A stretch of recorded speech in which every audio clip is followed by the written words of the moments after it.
What's going on, everybody? It's How To Tuesday. And today we're going to talk about what to do when you catch that fish of a lifetime, which could be bonefish, permit, tarpon. But specifically, we're going to talk about bonefish because I've got some excellent examples of what I'm going to be talking about that come from Instagram from one of my friends, Richard Black, one of the best guides in the Florida Keys. He's got a video that we're going to go over today, and it's about how to release a fish. And there's been a lot of talk about how to release fish lately, especially tarpon. We're learning more and more about how these fish are way more delicate than we thought they were.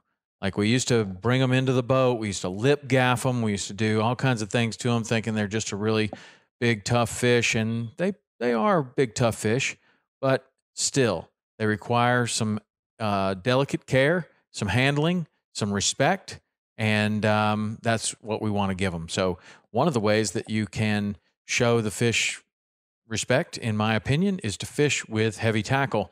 You can use tackle heavy enough to put adequate pressure on them so that you shorten the fight. Another way that you can shorten the fight, and this one gets a little bit controversial with some people, but I strongly believe in it, that is use a landing net for fish that are good to get in a landing net. Permit are my favorite.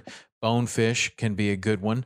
And what the landing net does is, a lot of times when you're really concerned about getting a fish in the or to the boat, you can shorten that fight maybe 3 or 4 or 5 times around the boat. Even Jack Crevelle's I'll land like this, where they're coming by the boat and you can stick that landing net out and you can get them really, really fast. You can shorten the fight. And in my opinion, the thing, besides dropping them in the bottom of the boat, the thing that will make sure that a fish is released safely, healthy, is to land them quickly and get them back in the water.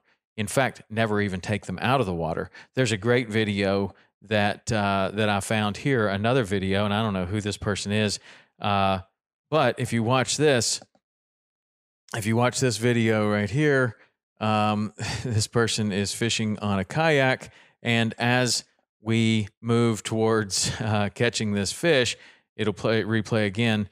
They stick the net out, and you can see that fish was obviously not ready to come into the boat, but they shortened the fight by minutes by having a net handy, putting it out there. It's a rubber net. It's great for the fish, and they just catch it like a football. Boom, right in the net. And that fight is going to be shortened greatly. So that fish is probably going to be released very healthy. Now, one of the things that Richard Black is advocating right now, which I strongly believe in, is using a dehooker that we use for offshore fishing, for ballyhoo, for thread fins, for fish that you're catching on a sabiki rig. We're very, very careful about our offshore baits because it's very, very obvious. When you handle the bait in any way, shape, or form, you touch that bait, you remove their slime coating, the scales come off, and in just a couple of hours, the bait that has not been touched is doing fine. Those that have been touched are belly up and dead in your live well. So the same thing happens to game fish. You know, they might swim off healthy, looking healthy, but the more handling, the longer the fight, and the more handling that you do to these fish, the greater you are risking their survival. Either they're going to get attacked by another fish, a barracuda, a shark, something is going to come after them, or they're just simply got a lot of adrenaline. They're going to get away from you, but maybe they're not so healthy. So the best way that we can do this is, 1, shorten the fight. 2, never touch the fish. If you can do this and never touch the fish, it's really good for the fish. So Richard catches a lot of bonefish, and we're going to talk about your first bonefish and the importance of getting that photograph. That's awesome. I wouldn't deny you of that. But after you've caught a bunch of them and they all look about the same as the last one that you caught, is there any reason to really bring them out of the water to get another picture of a fish that weighs 1 ounce more than the previous fish and maybe 1 ounce less than the next fish? They're all about the same. Get your good picture and then do your best to release the rest of them. And this is Richard right here releasing his. and he's got a dehooker in his hand. And this dehooker is the same thing we use offshore. And he just swings the thing around in a circle and grabs the line with the dehooker, goes down to the hook, and just turns it out, just like you do offshore. And the bonefish in this situation never leaves the water and swims off perfectly. He never touches it with anything with his hand. He touches it with a dehooker just to give it a little shove to go out of the way. Richard, this is an excellent video, and if you want to follow Richard and see this video for yourself, if you're listening audio, it's Black Fly Charters. It's Richard Black. Richard Black has been on Saltwater Experience a number of times. He's been on Into the Blue a number of times. Richard has won tons of tournaments in the Florida Keys. He is definitely, undeniably, one of the very finest guides in the Florida Keys. Some say the very best. And this is a great video. So he catches this bonefish. He's got the dehooker in his hand. He grabs the line. He turns it around in a circle and quickly and easily goes down the line, grabs the fly with the dehooker, and just pulls it out. And the bonefish swims right away. That is the video that we're watching. You can see that on Black Fly Charters. If you go to Instagram, and you know what? That is a great way for us all to try to release bonefish. That is awesome. I mean, that was a great tutorial, and it's been making its way around Instagram, but I wanted to do it on How To Tuesday today because, you know, it's really an important thing, and it's a very easy thing. You don't have to have pliers. You don't have to hold the fish. You don't have to grab the fish. You don't have to pick the fish up and put it under your arm and all these ways that maybe we used to get fish off. But now, if we want to maintain this really healthy population of bonefish that we have in the lower Florida Keys, we want to maintain the bonefish that when we go to the Bahamas, when we go to Christmas Island, when we go to any of these destinations where we're enjoying great bone fishing. Part of the reason is because there are a lot of bonefish there. Let's keep it that way. Let's handle them properly. Do the same thing with tarpon. In my opinion, if you can use a landing net, do it. Especially for fish that are suitable in a landing net. And let's talk about what those might be. Permit, bonefish. I don't like netting tarpon at all, even if it shortens the fight. I just don't think they just thrash around way too much in the net, and it's not healthy for the fish. It splits their fins. It's probably more damage on the fish than you're saving. But for permit and bonefish, yes. Redfish, yes. Snook, yes.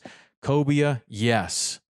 A lot of these other kind of fish that might fight real hard at the boat and not give you the opportunity to get them. Fish that have teeth, not a good idea. Barracuda, bite a hole right through your landing net. I know because we've tried to get some Barracuda world records, and we did try to net the fish instead of gaffing the fish or getting the fish in any other way. And you end up with a hole in your net. So they're toothy fish, not the best, but bonefish bonefish permit, redfish, snook, cobia, definitely. If you're going to release those fish, definitely good to get them in the net, handle them, and handle them gently. And a lot of times you can just net the fish, leave the fish in the net, reach down there with your dehooker or the pliers and dehook them, and then just simply drop the net down and watch the fish swim right out.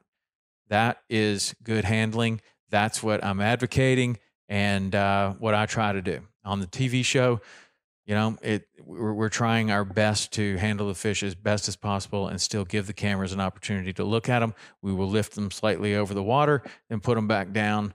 But obviously the best thing is to never touch them like Richard Black was doing right here. So good job, Richard. Way to go for showing everybody how to do that. Follow Black Fly Charters. You'll learn a lot about fishing. You'll learn a lot about fish handling and also what Richard's up to. He's a good follow. And that's going to be it for How To Tuesday today. If you have questions or concerns, or you want to talk more about how to release a bonefish or redfish or permit, whatever you want to talk about, text 305-930-7346. That's the best way to get a hold of me. I will get back to you on that text, and we have a ton of you guys on that text thread, so I really enjoy that. Check it every day and talk. Lots of people want to talk about knots, want to talk about working out, want to talk about whatever, tarpon fishing, tackle, whatever. We talk about everything on there. So if you're interested, that is the inner circle. That's the best way to get in touch with me, and the way that I will definitely respond to you. If you send me a Facebook DM or a Instagram DM, there's a chance I might get back to you. But on this, I will definitely get back to you. So it's also a good place for guest suggestions and show suggestions. I take those very seriously. When you say you think you have a good show for us, you guys are the ones that listen. I will try to deliver. We got some great ones coming up this week. If you do get out there and you are fishing, take care of those fish, release them without touching them. Get your picture. Of course, get your picture. But do it with the fish just barely over the water. Put it back. And then if you're catching all the same kind of fish, just release them without even touching them. All right? Better for the resource, better for the fish, better for you. All right. We'll talk to you later. That's How To Tuesday. Take care of those fish. See you.